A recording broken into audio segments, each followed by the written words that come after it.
السلام عليكم ورحمة الله وبركاته.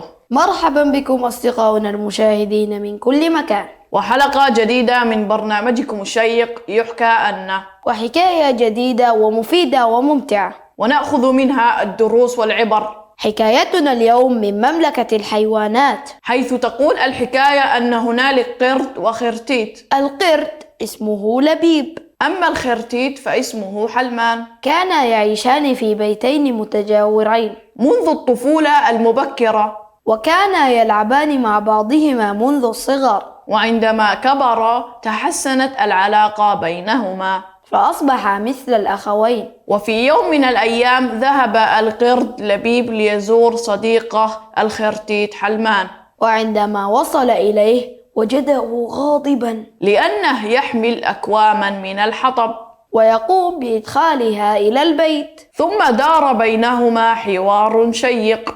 ما رأيكم يا أصدقاء بتمثيله لكم؟ حسنا يا موفق، أنت مثل لنا دور القرد لبيب. حسنا، وأنت سوف تمثل دور الخرتيت حلمان. حسنا، اتفقنا. جاهزون يا أصدقاء؟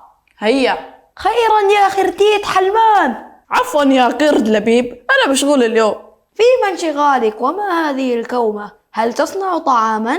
لا طعام ولا ضيوف، سأحرق بيت الزرافة. ماذا؟ الزرافة جارتنا؟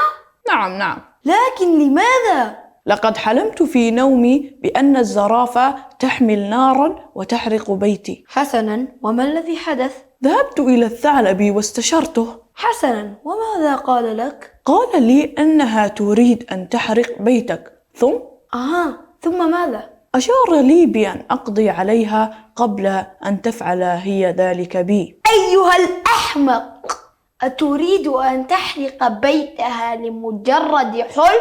لكن الثعلب أشار لي بذلك. إنه ثعلب مكار يريد خداعك. حسنا، وماذا تريدني أن أفعل؟ انتبه، لو تعرضت لها بأذى سأخبر الأسد. ماذا؟ تشكوني للأسد وأنا صديقك وجارك؟ وهي أيضا جارتي، ولن أدعك تظلمها. دار كل هذا الحوار الشيق بين الصديقين يا أصدقاء، وبالنتيجة خاف الخرتيت حلمان من عقاب الأسد، فقرر أن لا يقوم بحرق بيت الزرافة، لكنه أخذ يراقبها في كل الأوقات ليرى هل ستقدم على حرق بيته.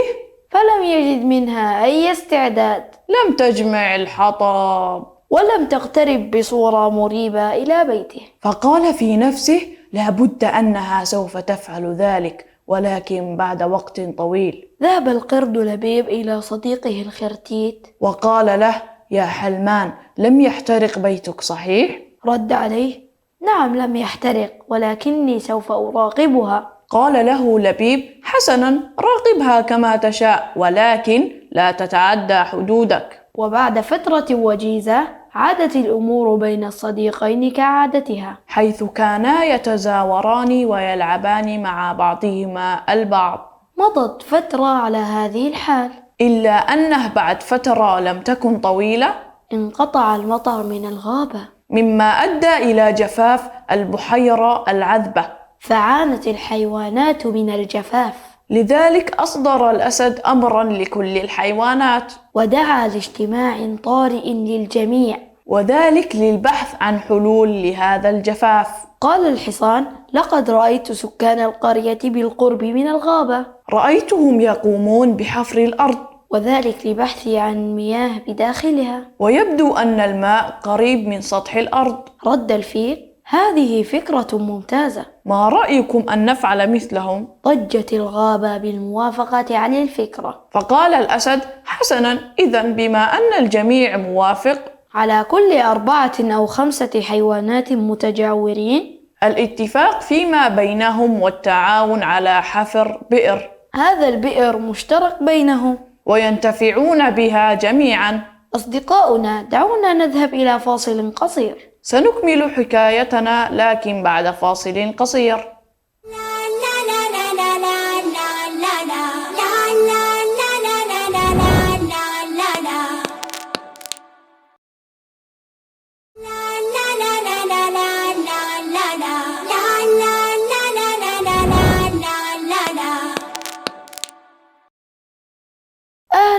مرحبا بكم مجددا يا أصدقاء. عدنا إلى برنامجكم الشيق يحكى أن، وعدنا لمواصلة الحكاية، والتي هي بعنوان عالم الأحلام. حسنا أصدقاؤنا، توقفنا عند قرارات الأسد، والتي أمر فيها الحيوانات بحفر الآبار حتى تحل مشكلة العطش والجفاف. وفعلا في اليوم التالي استيقظ القرد لبيب مبكرا، وحضرت الزرافة والفيل والغزالة، لأنهم كانوا متجاورين مع الخرتيت والقرد. فبدأوا جميعا بالحفر إلا الخرتيت حلمان. فتساءلت الزرافة: أين جارنا الخرتيت؟ قال لبيب: سأذهب إليه في بيته. وفعلا ذهب القرد لبيب إلى صديقه الخرتيت حلمان، وفعلا قد وجده قد استيقظ من نومه للتو. فقال له: هيا لقد بدأنا العمل. سنقوم بحفر البئر حتى نستفيد منها جميعا. رد الخرتيت: أنا لن أعمل معكم. قال له لبيب: لكن لماذا؟ ألن تشرب من هذا البئر؟ قال حلمان: لقد حلمت ببئر كبير تفجر بجوار بيتي، فلماذا أتعب للعمل معكم؟ قال لبيب: يا حلمان، لقد نمت عطشان. ثم حلمت ببئر ماء، لكن البئر لن تنفجر ولن يخرج الماء من تلقاء نفسه. رد عليه حلمان: اذهبوا أنتم للحفر، واتركوني أنا مع أحلامي. لن أشارككم في الحفر ولا في الشرب. قال لبيب: حسنا، لك ما تشاء. وبالفعل اجتهد الحيوانات بالحفر، وبدأ الماء في الظهور، ففرحوا فرحا شديدا، فأخذوا يشربون ويسقون أطفالهم، حتى النباتات والأشجار. أما الخرتيت فلم يسمع له صوت. ومر على ذلك 3 أيام، فقرر القرد لبيب زيارته وتفقده، فذهب هو والفيل إلى بيت الخرتيت، فوجداه في حالة تعب شديد. سأله لبيب: ما بك أيها الخرتيت؟ رد الخرتيت بصعوبة: لم أشرب منذ أيام. سأله الفيل: ولماذا؟ أجاب بتعب: لم يتفجر بئر الماء. قال له القرد لبيب: هل تقصد الذي رأيته في الحلم؟ أجابه الخرتيت بنفس الصوت الضعيف: نعم هو.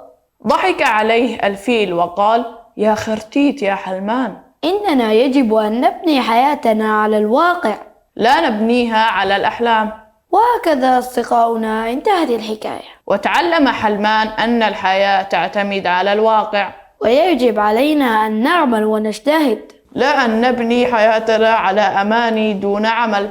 أيضا من الدروس لابد على المسلم أن يزور أخوه المسلم ويفتقد أحواله ويشاركه في كل أحواله، كما لا بد لنا من مراعاة حقوق الجار، فقد وصانا الله سبحانه وتعالى به، وكذلك أوصانا رسول الله صلى الله عليه وسلم.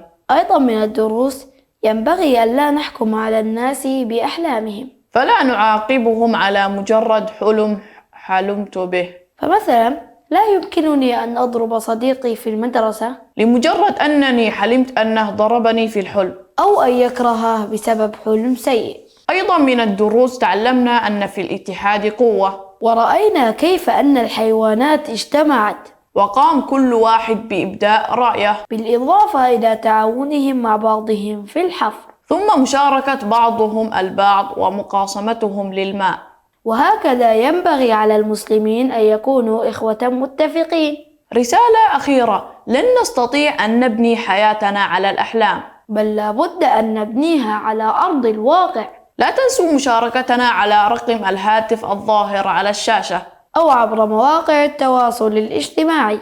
انتهت حلقتنا لهذا اليوم، على أمل أن نلقاكم في حلقة جديدة وحكاية جديدة شيقة ولطيفة. هذا موفق ناصر يحييكم، وعبد السلام ناصر.